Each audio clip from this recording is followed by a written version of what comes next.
Hi, my name is Berkeley, and this is a presentation titled Word Searching as a Tool in the Study of Dreams, or Dream Research in the Era of Big Data.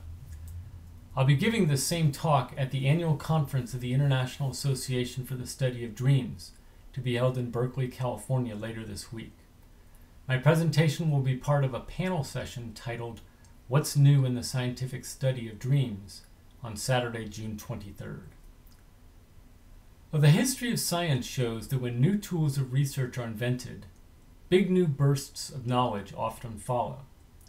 That's why I believe we today in the field of dream research stand on the brink of a new era of discovery, thanks to computer technologies that have improved by many orders of magnitude our ability to sift through large collections of dream data. In this presentation, I will describe a word search method designed to apply these technologies to the study of dreams. I'll present the results of several investigations showing that this new tool can identify large-scale patterns as well as unusual or anomalous elements in dream content with more speed, precision, and flexibility than previously possible using pre-digital research tools. Well, Carl Jung was one of the first to recognize the importance of studying dreams in a series, not just individually. And here's a quote from his work, The Practical Use of Dream Analysis. Quote, "Every interpretation is a hypothesis, an attempt to read an unknown text. An obscure dream taken in isolation can hardly ever be interpreted with any certainty. For this reason, I attach little importance to the interpretation of a single dream. A relative degree of certainty is reached only in the interpretation of a series of dreams, where the later dreams correct the mistakes we've made in handling those that went before. Also, the basic ideas and themes can be recognized much better in a dream series." So that's from Jung. Now, Calvin Hall did a great deal to operationalize Jung's insight by developing, with Robert Van de Castle, a coding system to analyze large collections of dreams. And here's a quote from Hall's The Meaning of Dreams. "Dream interpretation based upon a series of dreams can be very precise and objective if one approaches the task in a scientific manner." Well, Hall and Van de Castle used their system to analyze a set of 1,000 dream reports, 5 each from 100 male and 100 female college students, and the results have served as a useful point of comparison for researchers ever since. However, as anyone who has actually used the Hall and Van de Castle system can attest, there are several drawbacks to its use. Analyzing dream reports with this system is slow and labor-intensive. The coding rules are complex and time-consuming to learn.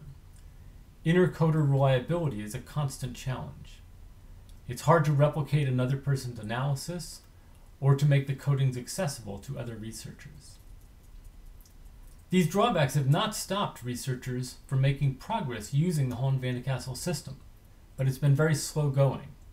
And for this reason, many people who study dreams have been reluctant to invest large amounts of time and energy in learning a system that seems to yield relatively meager results.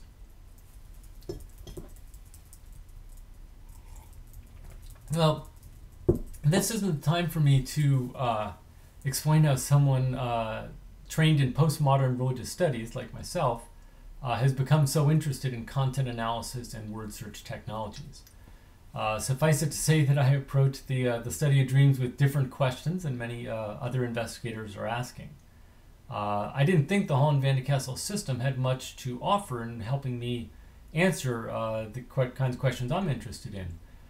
But then I read Bill Domhoff's book, The Mystique of Dreams, especially chapter 6, in which he reviews the empirical findings of several decades of research using the Hall and Van de Castle system.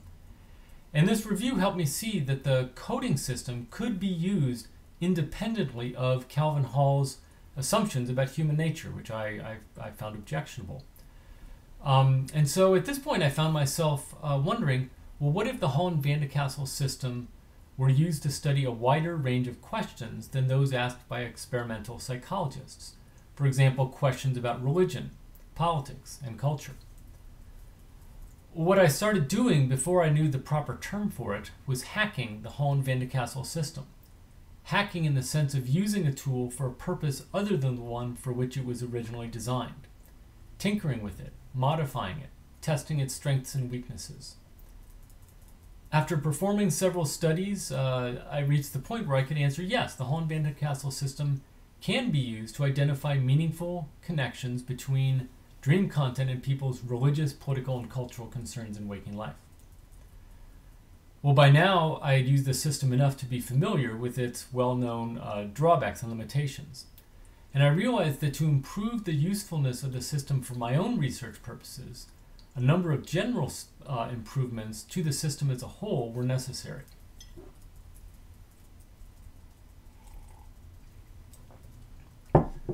The advent of computer technology has made it possible to develop a kind of content analysis 2.0 with potentially dramatic benefits for anyone who studies dreams. The Dream Bank website, run by Bill Domhoff and Adam Schneider, has been an invaluable resource in this effort. And after several years of trial and error experimentation on the Dream Bank, in which I tried to reverse engineer the Holland-Van de Castle system to identify keywords for each coding, I developed a template of 40 word search categories that relate to frequently studied aspects of dream content. Instead of relying on other word search systems being developed by psychologists like James Pennebaker, I chose to design a new template calibrated specifically to the needs and interests of dream researchers, with the valuable feature, I think, of backwards compatibility, meaning the results can be more easily compared with previous findings in the research literature, so we don't lose all the good insights of the pre-digital past as we move forward. I put the template to use in a 2009 paper titled Seeking Patterns in Dream Content, a Systematic Approach to Word Searches, in which I performed word searches on the Holland-Van de Castle set of 100 male and 100 female college students. 981 total reports were available. And I applied it to a series of 136 dream reports from an 80-year-old male I collected for my American Dreamers book. All of these dreams had also been content analyzed by human coders using the Holland-Van de Castle system in traditional coding categories. The results showed a basic compatibility between the two systems of analysis. In the case of the 80-year-old male's dream series, the word searches not only provided the same general portrait of his dreams as the traditional Holland-Van de Castle coding, but the word searches also identified several details missed by the Holland-Van de Castle coding that turned out to be highly significant in relation to his waking life. Well, what this study showed was that the word search method could provide results that were at least equal to the Holland-Van de Castle coding results, and could do so in a fraction of the time, with no questions of intercoder reliability, and total transparency for other researchers to access the data, replicate the analysis, and extend the searches in new directions of their own choosing. Well, these findings struck me as good evidence that word searching really could be a legitimate tool in the scientific study of dreams.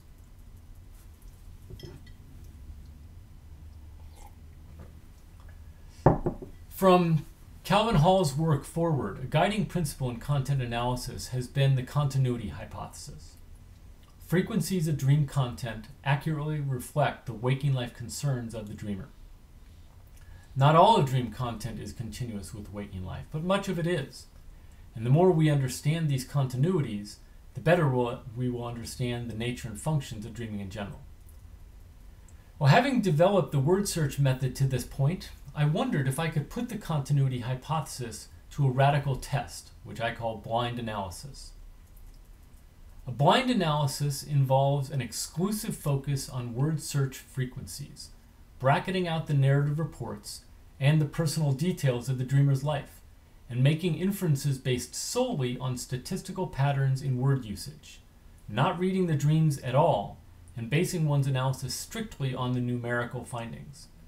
The aim is to assess the patterns of dream content with the fewest possible preconceptions, as objectively as possible, before reading through the narratives and learning about the dreamer's waking activities and concerns. Over the past couple of years, I've done 4 major blind analysis studies, all with Bill Domhoff's help, which I greatly appreciate. I've done some other smaller scale blind analyses as well, but I've done four pretty substantial ones, and these are what I want to share with you now. The basic arrangement for each of the four has been basically the same. Someone contacts Bill with a large collection of dreams. With that person's permission, Bill forwards the dreams on to me. I word search the reports without reading them, without ever looking at the dream narratives, and with as little information as Bill can give me. I make predictions about the dreamer's waking life. I forward my predictions to Bill, who passed them on to the dreamer. And the dreamer then responds about where I was right and wrong, and we have a conversation after that. It's not a perfect method, no method is, but I like blind analysis because it imposes a strict, almost ascetic discipline on the study of dreams. If there really are meaningful patterns in dream content, can they be discerned accurately and identified even under these extremely constrained conditions? Well, the first collection of dreams on which I performed a blind analysis using the 40 category template, we titled the Van series, VAN, with 192 reports. And all I knew was that Van was a college-educated young male with 4 siblings, which I knew from a cast of characters that came with the dreams.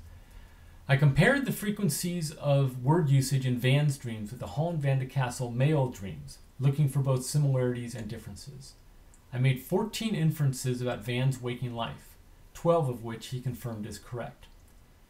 The correct inferences involved aspects of Van's waking personality, his work activities, he's a writer and newspaper reporter, his relationships with family members and pets, and his cultural preferences. He turns out to be non-religious and a science fiction fan. The high proportion of correct inferences was encouraging, of course, but more instructive were the incorrect inferences. I predicted that Van is a frequent nightmare sufferer based on high frequencies of physical aggression and death references in his dreams. And I predicted that he is equally close to his mother as to his father. Van, however, said he is not plagued by nightmares, and he's closer to his mother than to his father in waking life. The latter mistake was easily corrected. We refined the word searches to identify the phrases my mother and my father rather than just mother and father, and we found that indeed he had a higher frequency of references to my mother than to my father. Regarding what appeared to be the nightmarish themes, Van said his dreams were influenced by the video game playing in which he enjoyed adventure scenarios full of violence, danger, and mayhem. And Van said to us, "One man's nightmare is another man's fantasy." That taught us to look more carefully at other patterns of word usage that might indicate video game playing. For example, now that I've studied many more series, I can see that Van's very high frequency of high number of references to technology and to fantastic beings would be a good signal in the future of possible video game usage in a set of dreams.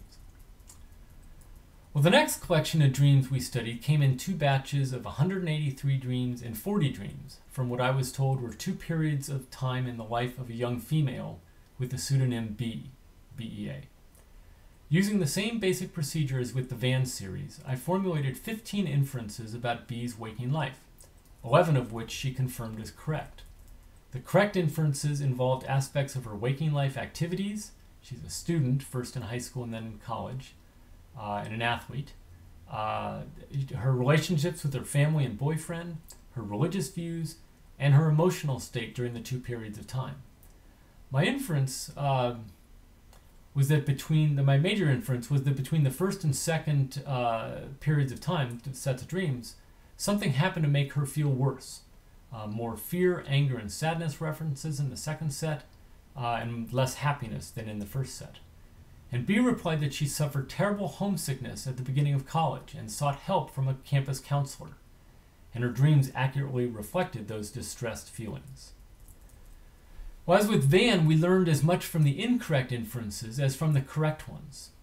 I thought that B's low use of visual words indicated she was not a person who is artistic or seeks a lot of visual stimulation in waking life. That turned out to be wrong. B loves art and is planning on being an art history major in college.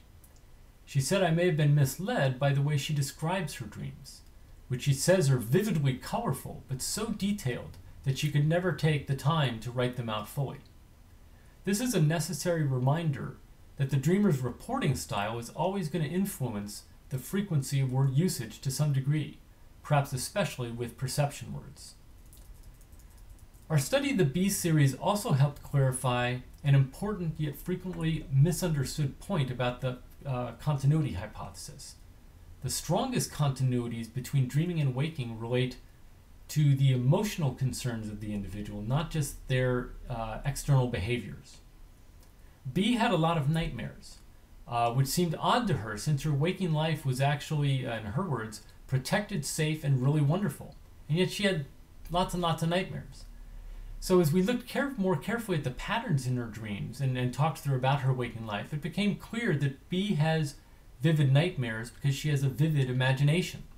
An imagination that becomes especially active at times of stress or waking life crisis. And in her case, starting college and going through training as a resident assistant in her dorm at one point.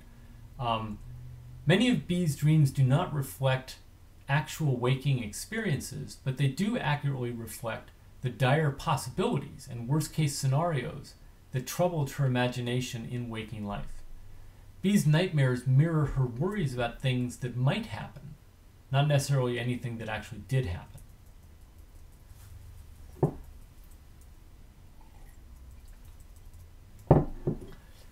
Well, the third study I'll share with you has not been published yet, but it involves a series of 206 dreams from Lawrence, about whom I knew nothing other than his gender. I made 18 inferences in this case, 16 of which he confirmed as correct, with an intriguing qualification that 3 of my inferences were correct regarding his behavior 10 years ago, but not so much now. These inferences were based on his dream reports having very high frequencies of words relating to music, bands, parties, musical instruments, all of which led me to predict that he is a professional musician. And it turns out he was a professional musician 10 years ago, but now he works as a graphic designer. Then in retrospect, I realized I could have discerned his present-day work as a graphic designer had I kept going with the word searches. My mistake was finding all the references to music and assuming prematurely that I had found his primary waking activity. The Lawrence series also makes me wonder about dreaming-waking continuities as a function of time. I was wrong that music is a big concern in his current waking life, but I turned out to be right that music was a very big concern for him 10 years before. So I'm still not sure quite how to work that out, what the implications of that are for the continuity hypothesis. Well, the last study I'll describe for you posed an interesting challenge, a couple interesting challenges, but one because it was a set of dreams, not a series. With 100 most recent dream reports from a group of 100 people, 67 females and 33 males.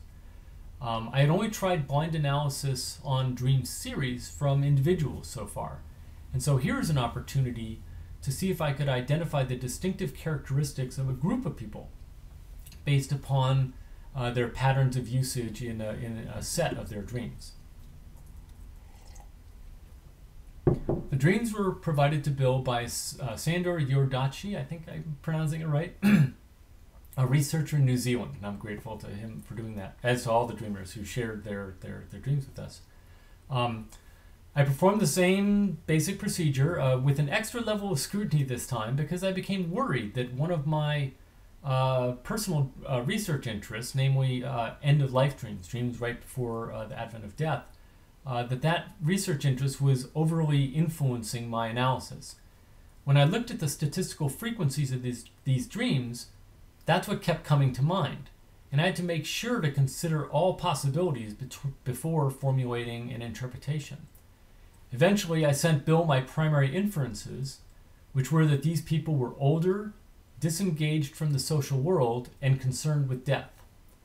As it turned out, this was correct. The dreamers were all patients in a palliative care program for people with terminal illnesses.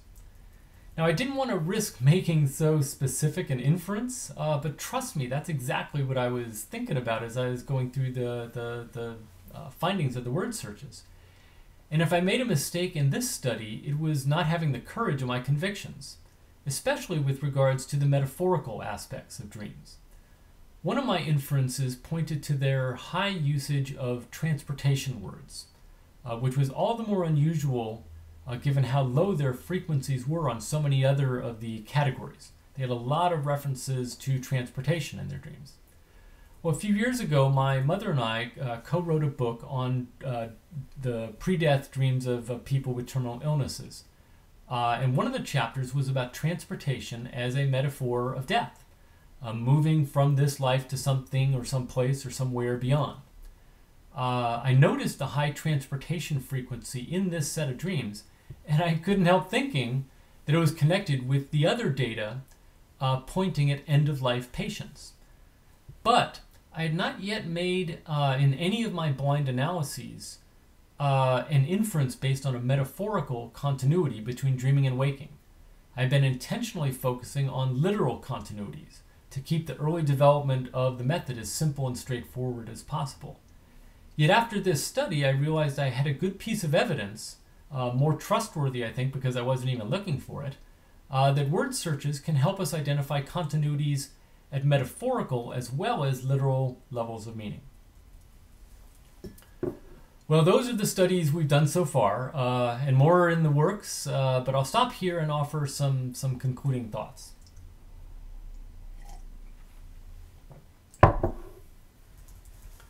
Of course, we need to consider the limitations. Whatever value these findings may have, it can only be understood in the context of the limits of word searching as a method of dream research. I can think of at least 8 limitations. I'm guessing you probably think of more as well. So, but let me go through my list. First, classic garbage in, garbage out.